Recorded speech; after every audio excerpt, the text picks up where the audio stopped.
I want to give you the visual image of two things. If you remember the cartoon Roadrunner, so imagine that the America is Wile E. Coyote and he's run off the cliff and he's still spinning his legs, but gravity hasn't hit. That's where we are on the energy crisis right now. We're still on the level of land and we don't understand how deep the problem is. If you excuse me for saying this, in thinking about the Congress, you're like deer with your eyes in the headlights, right? Where people understand the magnitude of the problem, but they haven't understood how large the magnitude is in terms of the need to get beyond partisan ideas, right? So I second Adam in his suggestion that the body needs to get beyond its current thinking because we're in a serious problem that over time could become a catastrophic problem, but it could become a manageable problem if we would have smart and sound public policy. And let me just say that ethanol was not a sound and smart public policy. And so therefore, in thinking about what we need to do, we need to think comprehensively because we're importing between 12 and 13 million barrels a day of oil. Our imports last month were 13.5 million barrels a day of oil. And ultimately, that volume is so large and it's going to grow so much more that coming up with these little solutions that help somebody's district is not going to solve the problem. So we need to move away from false choices, right? We need to come up with concrete policies. We need to both curb demand growth.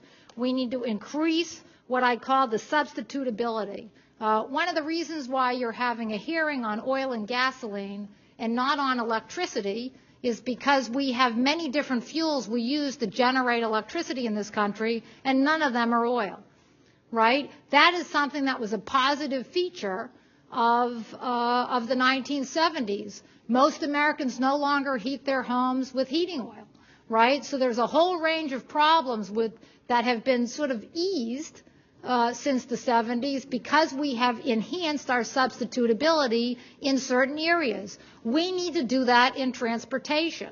Transportation now is 100% or 99% oil-based.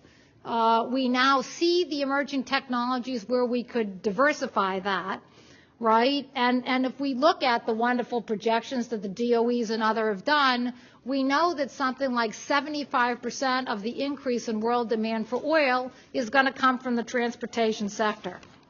Now, getting at this issue between drilling versus demand, the reality is, and Rice University spent 2 years going into the SEC filings of all the American oil companies, and I welcome you to have your staffers come to the web and look at that study. The reality is that between 2006 and 2007, the 5 largest oil companies only increased their exploration spending by 10%. I mean, that's pretty shocking. I could understand that in 2000 or 2002 when we all said, geez, they should be spending more. They felt cautious about how much of their cash flow to spend. But over the last year, it seems kind of amazing. I think all of you are important people in your own right, in your own areas. If you were the chairman of a company and you saw the commodity price for your entity rising the way it has, I would think that you would have increased spending a little bit more.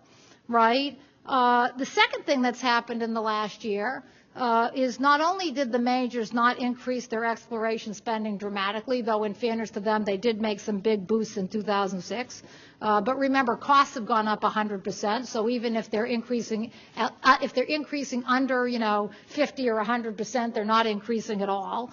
Right? That we also see in 2007 that OPEC has announced virtually no new projects for expanding oil fields. And in fact, Saudi Arabia announced within the last few months that they're freezing their expansion plans, that they're happy with their plans to go to 12.5 million barrels a day by 2009. But their previous plans to add new fields to go to 15 million barrels a day seem unnecessary, so they're not going to continue with those plans.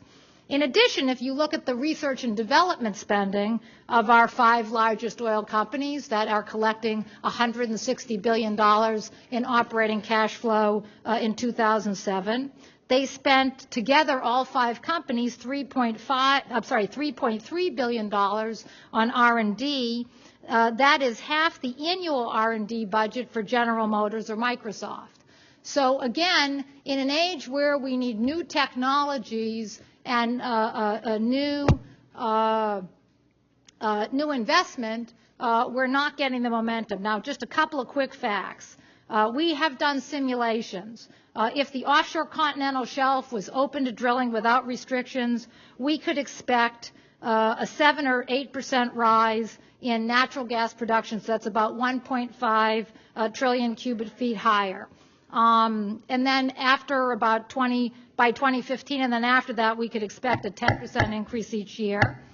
And if you could please summarize. Sure. And then in oil, we could expect another 1 million to 2 million barrels a day. If we could get our cars in America to average 50 miles to the gallon, that would mean we could shave 6 to 7 million barrels a day off of demand by 2025. If you could summarize, please. Okay. So in summary, we've seen other countries have more effective energy policy. Japan is a leader now in automotive technology, and instead of closing factories, they regulated their industry and then also gave them R&D tax breaks to make sure that the cars that they would be selling now would get 30 to 50 miles to the gallon. Thank you very much.